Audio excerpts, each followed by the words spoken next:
Et alors Michel, qu'est-ce qui t'a motivé à faire la formation Je mange, je bouge? C'est parce que j'essaie de faire des régimes depuis des années. Oui. Je n'arrive pas à perdre mon poids. Je suis prédiabétique, donc je ne veux pas devenir diabétique et c'est pour ça que j'ai suivi la formation. Toi, Chantal? Dans la formation, il y a je mange et il y a je bouge. On peut faire du sport. Comme je fais de la marche nordique, je mets ça en plus pour bouger.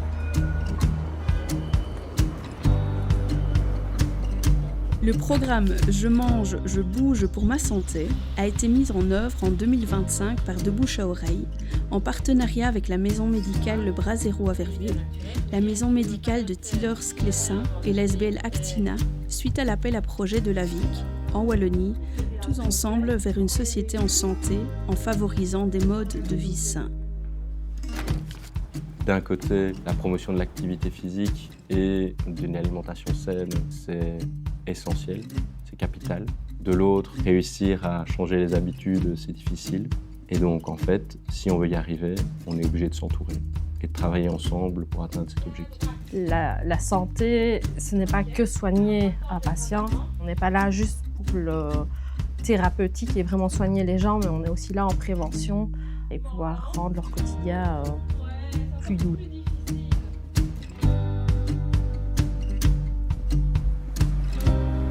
En fait, on a fait le constat à la maison médicale qu'on avait beaucoup de patients qui étaient sédentaires et en plus d'être sédentaires, ils ont une mauvaise alimentation. La mauvaise alimentation, elle est due à plein de choses par rapport à la précarité, par rapport aux accès qu'ils ont à des aliments de bonne qualité, mais aussi de la manière de les cuisiner. Moi, en consultation, en discutant avec les patients, je suis parfois assez inquiet quand ils me décrivent leurs habitudes alimentaires ou quand je constate le manque d'activité physique au quotidien. Oui, je suis assez inquiet et on se sent parfois un peu démuni. On a une kiné, on a une infirmière, donc par exemple tout ce qui est mouvement, on a des apports théoriques qui viennent quand même de par nos fonctions, en tout cas des fonctions de l'équipe. On a ouvert notre réflexion de manière un peu plus approfondie par rapport à l'alimentation. On avait quand même fait des constats que malgré qu'on parlait d'alimentation, il n'y avait pas grand-chose qui changeait dans leur manière de s'alimenter, où c'était vraiment minime. Ce programme vise à promouvoir des comportements favorables à la santé à travers deux axes complémentaires. L'accès à une alimentation de qualité et durable et la pratique régulière d'une activité physique adaptée pour lutter contre le surpoids et la sédentarité. Pouvoir arriver à ouvrir les yeux des patients et qu'ils puissent s'en rendre compte et qu'ils puissent changer les choses avant d'avoir justement des impacts sur leur santé, je trouve ça fantastique.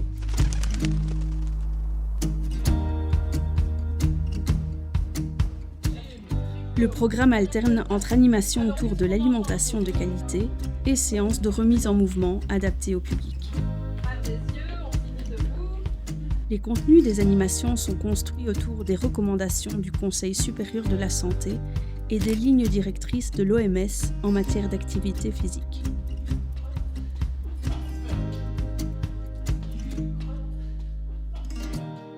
Alors le carnet, en fait, c'est un super outil.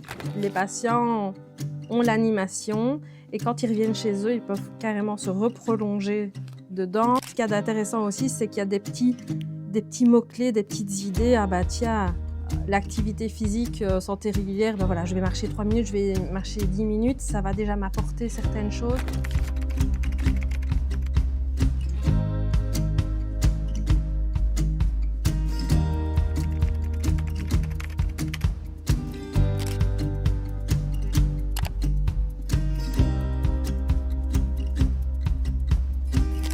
On s'aperçoit qu'il y a des produits qu'on pensait, mais quand on lit les étiquettes, on s'aperçoit qu'on se fait avoir.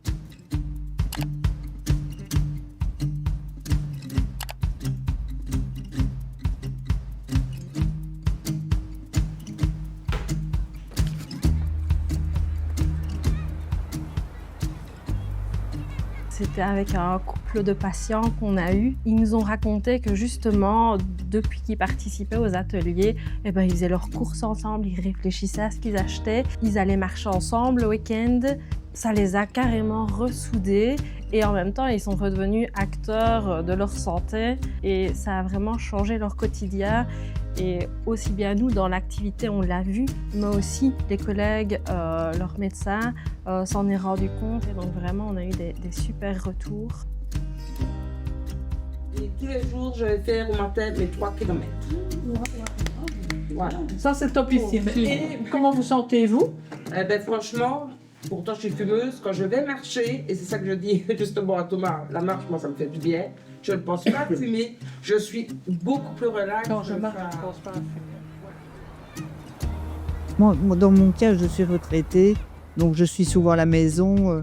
Donc on a tendance à se laisser aller, à ne plus rien faire, à déprimer parce qu'on est chez soi, on ne fait rien. Et puis le fait de bouger fait qu'on ne pense plus à rien. Et puis on est plusieurs, on est nombreux et ça motive.